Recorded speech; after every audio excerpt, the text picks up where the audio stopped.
Outros, talvez, que não tu, saberão, acredito, dar melhor vida ao bronze e tirar do mármore vívidas figuras. Outros saberão melhor defender causas, melhor descrever o movimento do céu e a rota dos astros. Mas tu, romano, lembra-te que nasceste para impor tuas leis ao universo. Teu destino é ditar tuas condições de paz, poupar os vencidos e domar os soberbos. As invasões e migrações germânicas vão se dar num contexto histórico de crise no Império Romano. Um império tão vasto que vivia problemas administrativos de grande monta.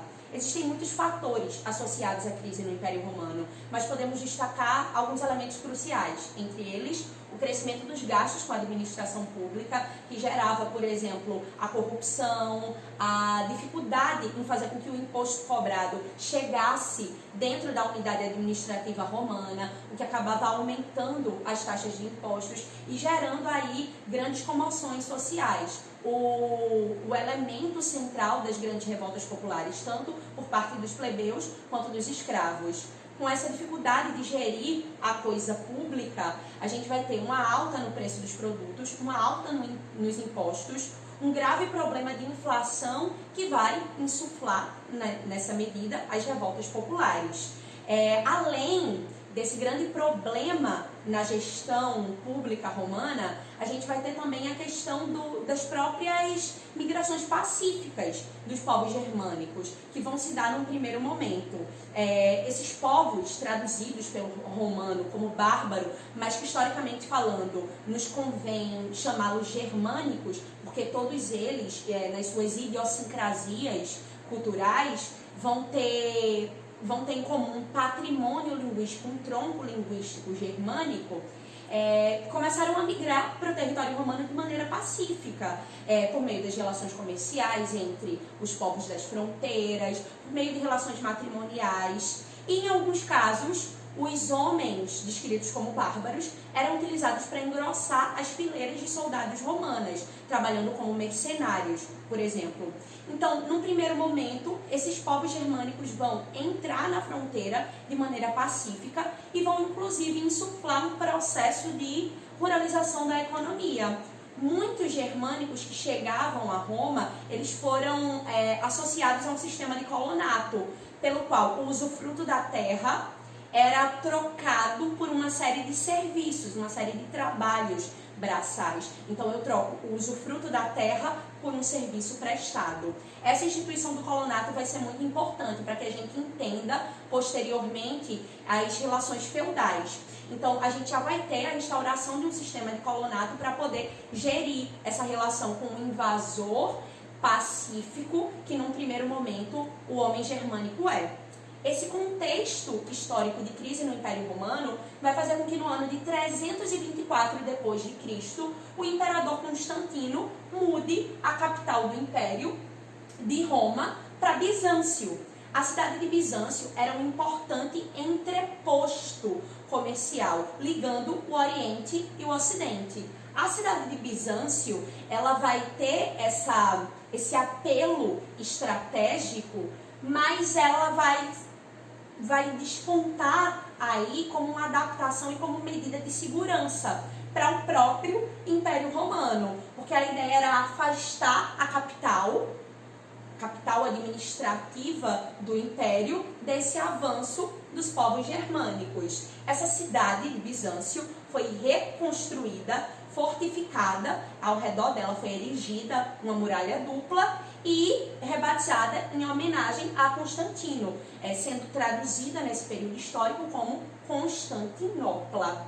Outra tentativa de resguardar o império vai se dar posteriormente no governo de Teodósio, em 395 d.C., que vai dividir o Império Romano em duas seções, em dois setores. O Ocidente, com a capital em Milão, e o Oriente, com a capital em Constantinopla. Todas essas medidas foram de grande importância para tentar salvaguardar a capital administrativa do Império Romano, pois bem sabemos que para conquistar um grande império, o passo mais importante é tomar a sua capital.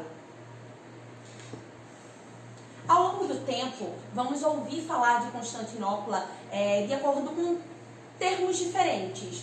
Essa vai ser uma cidade que vai ter muitas denominações. Atualmente, Istambul, antiga Bizâncio, no tempo de comércio com os gregos, e Constantinopla no período do governo de Constantino e Teodósio, nome que ainda é utilizado em várias línguas, como no grego. Essa cidade hoje é a maior da Turquia e a quarta maior do mundo, rivalizando com Londres como a mais populosa da Europa. Hoje, uma grande maioria da população é muçulmana, mas também há um grande número de laicos e uma ínfima minoria de cristãos e judeus vivendo lá. Apesar do passar dos séculos, a cidade ainda possui essa magia de integrar o Oriente e o Ocidente. Então foi uma decisão bastante estratégica colocar Constantinopla como centro administrativo, porque ela era também um centro de desenvolvimento econômico. Então a gente vai ter aí um império seccionado, Ocidente e Oriente. E essa divisão vai ser muito importante para que a gente entenda a construção e a periodização histórica do medievo, porque a Idade Média vai se iniciar no século V d.C., com a queda da capital do Império Romano do Ocidente, e vai findar com a queda de Constantinopla, ou seja, com a invasão de Constantinopla pelos povos turco-otomanos. A queda do Império Romano do Ocidente e o início da Idade Medieval vai estar diretamente associada à invasão dos povos germânicos, dessa vez não pacíficas, mas sim ativamente militar. A penetração dos germanos nas possessões romanas, por meios pacíficos ou violentos, se intensificou em fins do século III depois da Era Cristã. Aqueles povos que os romanos chamavam de bárbaros, eles tinham muitas diferenças culturais e eles podem ser agrupados segundo uma subdivisão específica que vai caracterizá-los como anglos, saxões, francos, godos, visigodos, ostrogodos, hunos e até vândalos.